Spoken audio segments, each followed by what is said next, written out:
Power of 32 delivers its vision for the future of our region and an action plan to get us there.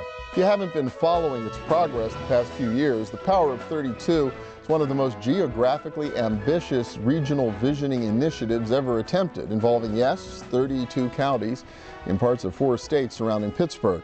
Some consider it the Greater Pittsburgh region, others would call it the Steelers Nation. We like to think of it as the audience of our region's business. Over the past few years, thousands of people from across our region have participated in the visioning process, and today we're going to hear from several business leaders who've rolled up their sleeves and gotten involved in moving this forward. The vision consists of 6 vision statements touching the economy, education, environment, government, people and community, and transportation. In our first segment, we're going to focus on the vision for the economy. In particular, 2 goals, one to create a regional fund of funds, and the other to create better sites for business growth across all 32 counties. Scott Roetruck is a member of the Power of 32 Steering Committee. He's also Vice President of Corporate Development and Government Relations for Chesapeake Energy. And welcome. Good to have you. It's good to be here, Bill.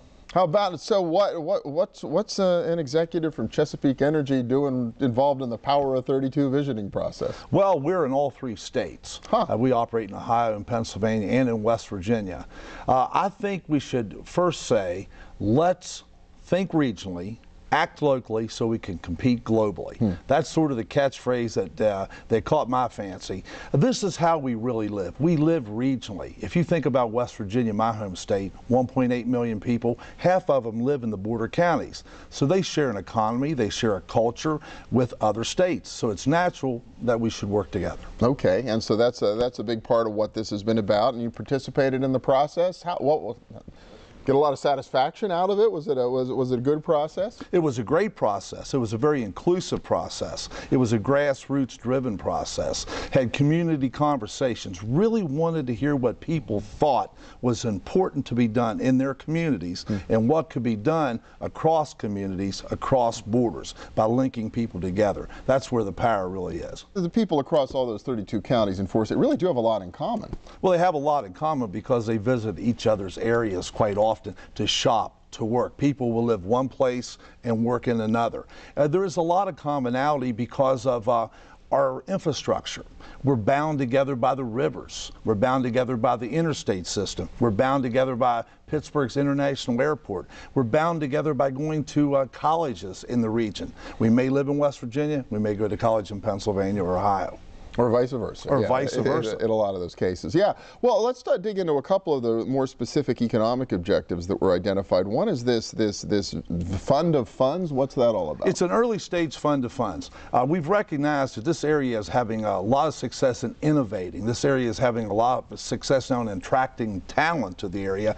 We need to fund these early stage ideas. And to do that, we need to develop a large fund. So a fund of funds would have a target of $100 million. And this fund of funds would then invest in other early stage funds. It would be a way of diversifying so that you could diversify the risk and so that you could share in the upside. We would not only invest in high-tech companies that would have potentially explosive growth, we'd also be able to invest in other companies that are proper for that area but may not be able to attract traditional venture capital. Yet we would be able to have a rate of return from investing in these explosive potential funds. So a regional pool of money that then would encourage other people to put up their own investment dollars for the match to create these other funds. Correct, Bill. There's a successful model of this in Ohio. They've done this with great success. But this area has a lot going for it, tremendous talent, and we get that talent refreshed all the time through our universities, WVU, Pitt, Carnegie Mellon. Bring in talent, a lot of innovation, a lot going on. This area is super resilient. It has continued to reinvent itself.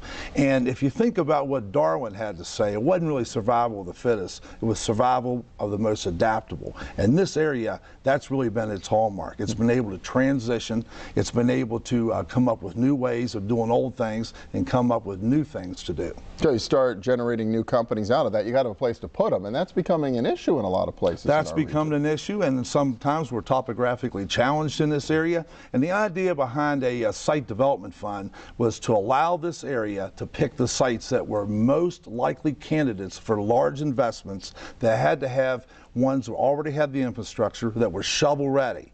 and that's something that you have to do to compete. But you have to be able to pick the best ones in the area, so we'll have a process that does just that.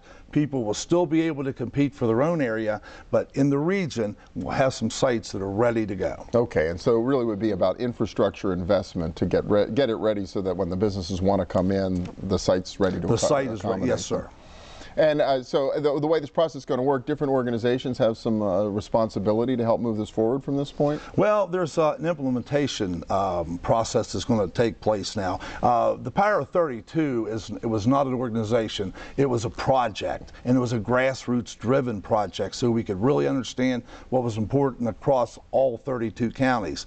And there's an implementation effort that will be led by Jim Clements, who's the president of WVU. And we'll hear from him later in this program. And you will hear from him later in this program, and he'll tell you more about the specifics. But we picked a handful of things which we think are the most likely candidates to really give the best economic boost we can to this area, which is already doing well. That's another good thing. We, unlike some parts of the country, have done well during the downturn. We've held on, and that's because of our diversity. There's great strength in diversity, and this area has that. Steel is still strong, but high technology is strong. Our coal industry is strong. The Marcellus Shale is coming on very strongly. So we have diversity in this area, and there's strength from that. Okay, good foundation, and we can build from strength, which is great news. Scott Roetruck from Chesapeake Energy and the Power of 32. Thank you so much. It's great being here with you, Bill. Thank you. And next up, our region can't have a powerful economy without skilled people to do the work. We'll examine the Power of 32 vision for our workforce when we return. Stay with us.